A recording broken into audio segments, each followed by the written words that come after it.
everyone, I am Niharika John Mehra, your trainer for the series Learning English Grammar by Renan Martin through Hindi. Renan Martin के द्वारा लिखी English grammar book हम हिंदी में study कर रहे हैं और हमारा करंट कोर्स है नोइंग प्रोनाउंस, जो कि इन डेप्थ स्टडी है प्रोनाउंस की। आप सभी लेसन्स और कोर्सेज के लिए मुझे इस लिंक पे फॉलो कर सकते हैं। So today the topic is indefinite pronouns। क्या होते हैं indefinite pronouns, वो आज हम सीखेंगे। Before going ahead, something about me. I'm a mass communication graduate, English trainer at an academy, freelance personality development trainer, and English trainer at EOP. Also, kindly rate, review, and recommend this lesson, and share it and recommend, review, and rate this course as well. Now, let's start with the definition. Pronouns which refer to persons or things in general way but do not refer to any person or thing in particular, they are called indefinite pronouns.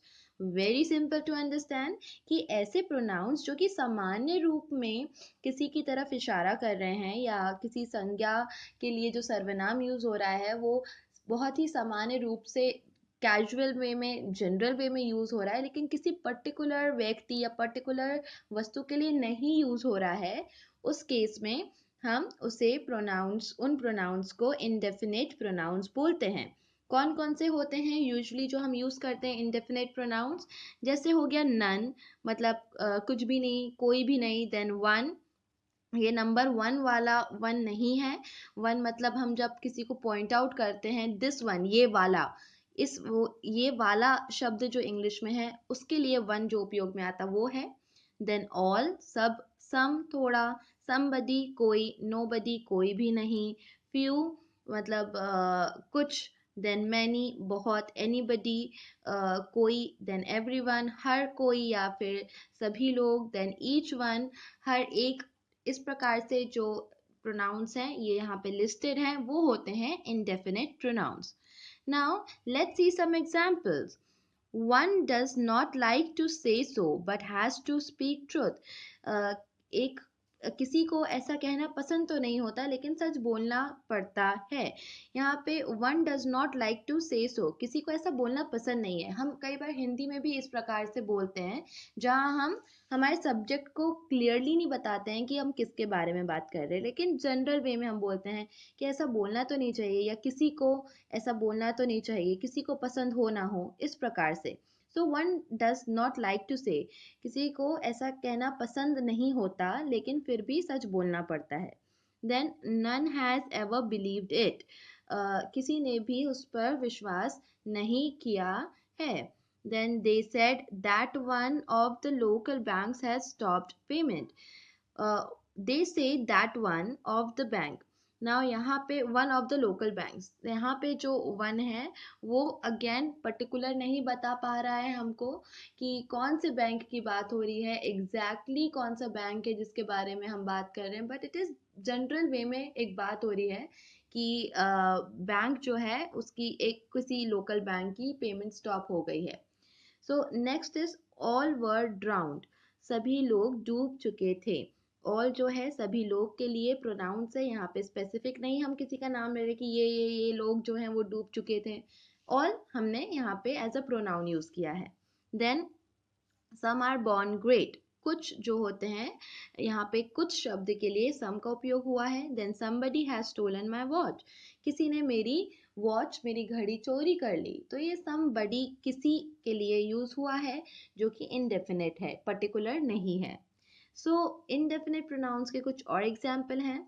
Nobody was there to rescue the child, कोई भी नहीं था बच्चे को बचाने के लिए, कोई भी के लिए हमने नोबडी का उपयोग करा है। देन फ्यू एस्केप्ड अनहर्ट, कुछ लोगों को नहीं लगी और वो एस्केप कर गए, इस प्रकार से सेंटेंस का मीनिंग हो रहा है। का ट्रांसलेशन होगा कुछ बचकर निकल गए।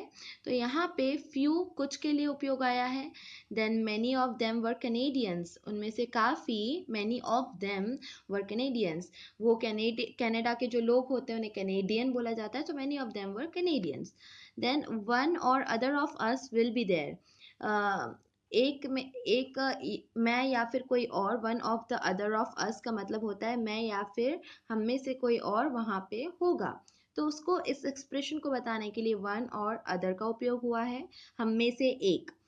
Then did you ask anybody to come, क्या तुमने किसी से पूछा आने के लिए, एनीबडी किसी से। Then his words are in everyone's mouth, यानी उसने जो बात बोली है वो हर हर कोई उस बात को दोहरा रहा है या उसी बात को बोल रहा है। तो एवरीवन्स यहाँ पे हर कोई के लिए उपयोग में आया है। ऐसे वाले प्रोनाउंस को बोला जाता है indefinite pronouns. Note number one, most of these words may also be used as adjectives, but they will always be in the form of describing noun.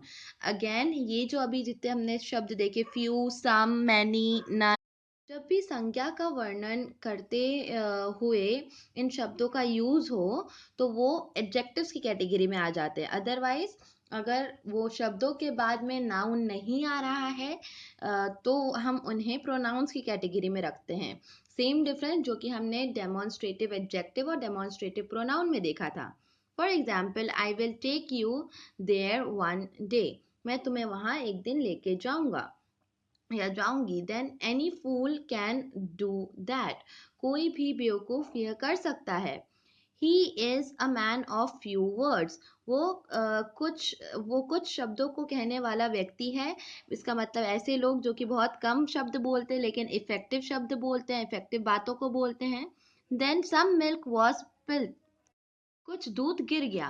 ये सभी एग्जाम्पल्स में हम देख सकते हैं सम के बाद में मिल्क आया है जो कि एक नाउन है, फ्यू के बाद में वर्ड्स आया है एक नाउन है, वन के बाद में डे आया है एक नाउन है, एनी के बाद में फूल आया है जो कि एक नाउन है, साथ ही साथ एक और एडजेक्टिव है, बट देन यहाँ पे हमें एज अ नाउन वो मिल रहा है। यहाँ पे जो शब्द हैं, जो प्रोनाउन है वन, एनी, फ्यू और सम, ये प्रोनाउन नहीं रह गए क्योंकि इनके बाद में नाउन लग गया है जिसको वो डिस्क्राइब कर रहे हैं, एंड दैट्स व्हाई इस केस में वो एडजेक्टिव्स बन जाते हैं। Then this was it for today's lesson. Then all other points related to this will be discussed in our upcoming lesson, so stay tuned everyone. Thank you so much. Please don't forget to rate, review and recommend.